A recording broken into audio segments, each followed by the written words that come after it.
Di kaki Gunung Fuji, ada hutan yang menelan ribuan jiwa. Dan bisikan di dalamnya tidak pernah berhenti. Tempat ini begitu indah, tapi di balik setiap pohonnya, ada cerita yang membuat siapapun enggan menoleh ke belakang. Hutan Aokigahara membentang seluas 35 km persegi.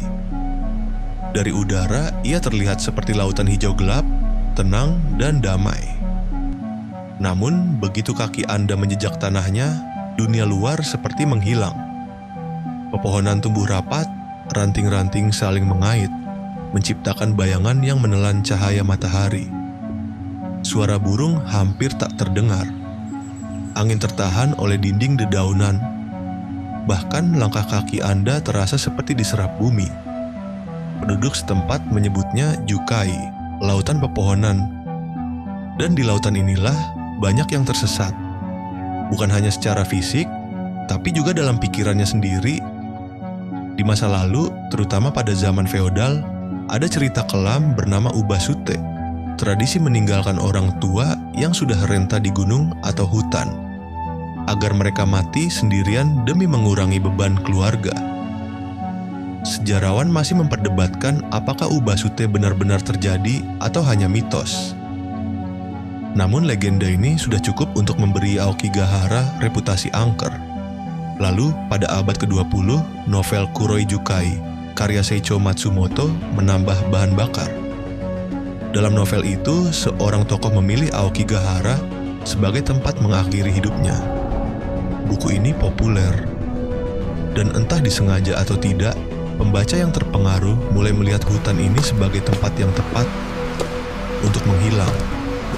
Sejak tahun 1950-an, fenomena tragis mulai terdata. Puluhan, bahkan ratusan orang setiap tahun datang ke Aokigahara dengan tujuan yang sama, mengakhiri hidup. Pihak berwenang kini melakukan patroli rutin, relawan memasang pita plastik di sepanjang jalur sebagai penanda arah kembali jika seseorang berubah pikiran. Di beberapa titik, Anda akan menemukan papan peringatan bertuliskan, "Hidup Anda adalah hadiah berharga. Pikirkan kembali. Hubungi keluarga Anda." Tapi, mengapa Aokigahara menjadi magnet kematian? Jawabannya rumit. Dalam sejarah Jepang, bunuh diri kadang dilihat sebagai cara menebus kehormatan, dari sepuku para samurai hingga kasus-kasus tragis di era modern. Kombinasi stigma sosial, depresi, dan mitos yang mengelilingi hutan ini menciptakan semacam lingkaran gelap yang sulit diputus. Banyak penjelajah yang menceritakan hal-hal aneh yang mereka alami di dalam hutan. Ada yang mendengar langkah kaki mengikuti mereka, meski tak ada siapapun di belakang. Ada yang melihat sosok berdiri di kejauhan, lalu menghilang ketika didekati. Secara ilmiah, sebagian bisa dijelaskan. Tanah vulkanik di Aokigahara memiliki kandungan besi yang tinggi, yang dapat mengganggu kompas dan peralatan navigasi. Hembusan angin di sela batang pohon bisa menciptakan suara mirip bisikan. Namun, ada cerita yang sulit dibantah dengan logika. Seorang fotografer lokal pernah menceritakan, saat memotret di dalam hutan, ia menangkap gambar bayangan manusia di belakang subjek. Padahal ia sendirian. Ketika melihat ulang foto itu di rumah, bayangan tersebut seperti memandang langsung ke arah kamera. Bagi sebagian orang, ini hanyalah sugesti. Tapi bagi yang pernah mengalaminya, rasa dingin di tengkuk itu nyata. Pemerintah Jepang dan komunitas lokal kini berusaha mengubah citra Aokigahara.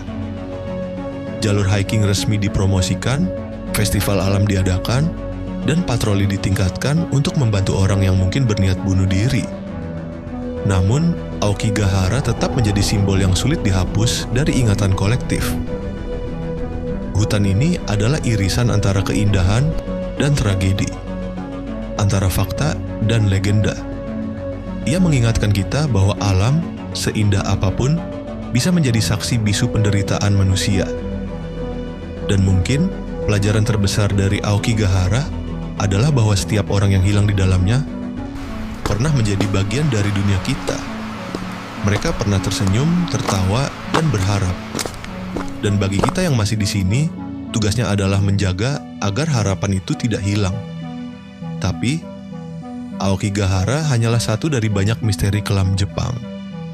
Di balik cerita ini, ada kisah 47 samurai yang memilih kematian demi kehormatan melawan arus sejarah. Jika Anda ingin tahu bagaimana mereka menulis legenda terakhirnya, klik video di layar dan lanjutkan perjalanan Anda.